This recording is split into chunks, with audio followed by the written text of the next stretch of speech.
Bienvenido a este video.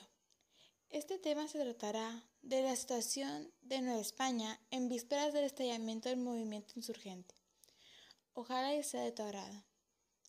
Pues bien, sin nada más que decir, comencemos.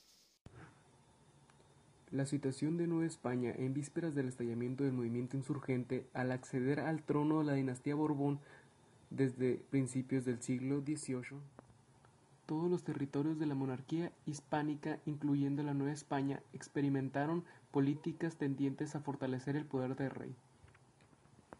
En la Nueva España, los efectos más importantes de estas políticas dominadas reformas borbónicas, con la pretensión de recuperar la grandeza de España ante otras potencias europeas, se empezaron a sentir con más fuerza desde mediados del siglo XVIII con la llegada al trono de Carlos III. Se reorganizó la estructura de gobierno con la intención de contar con funcionarios celosos de cuidar los intereses del rey, sobre todo lo relacionado con la Real Hacienda, es decir, cobre de impuestos. Para ello se redujo el acceso de los hijos españoles nacidos en Nueva España, es decir, criollos, a los puestos importantes del gobierno, los tribunales, el ejército y la iglesia, para en su lugar colocar españoles nacidos en Europa.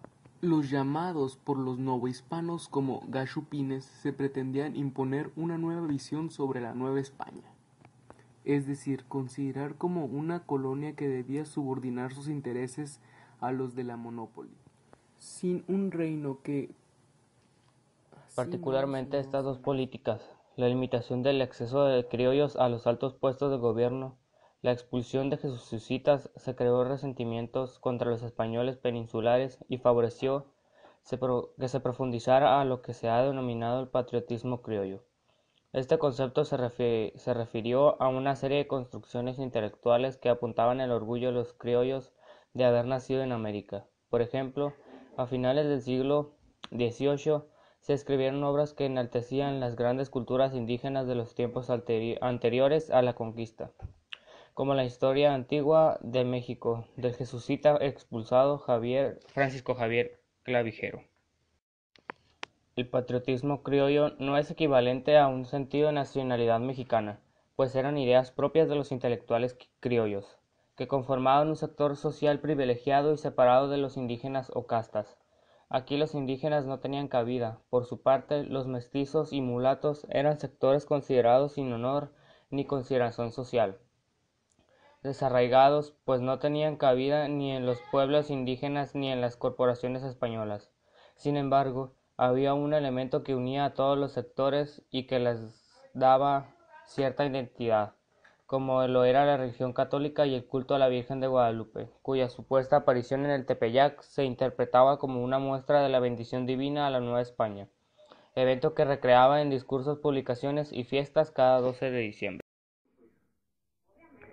En Nueva España se convirtió en la posesión que más ingresos proporcionaba a la Real Hacienda.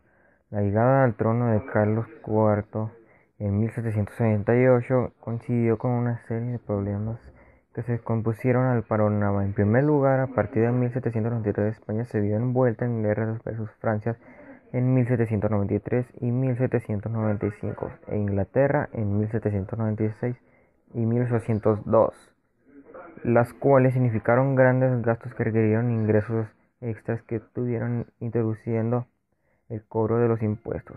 A fines de 1804 el rey emitió el derecho de la conciliación de vales reales, por el cual ordenó que los créditos de la iglesia había hecho a particulares se les cobraban y no se tenían efectivos, se les incautaran propiedades y se vendieran para recuperarse el préstamo, lo cual significó la ruina de muchas familias y empresas, al par de las guerras y las exacciones. La Nueva España experimentó epidemias de suma gravedad que disminuyeron la población desde 1787, así como sequías que afectaron las cosechas de maíz y motivaron que subiera su precio, por lo que la gente no tenía que comer. En este ambiente crispado hubo descontento y los resentimientos hacia los gachupines se hicieron mayores. Si bien no llegó a manifestaciones abiertas de la rebeldía, muchos de los que encabezaban peticiones para no verse tan afectados sobre todo en la conciliación de vales reales, aparecían posteriormente como participaciones de la insurgencia. Hasta aquí el video de hoy. Esperamos que haya sido de su agrado. Nos hemos esforzado mucho para hacerlo. Hasta pronto.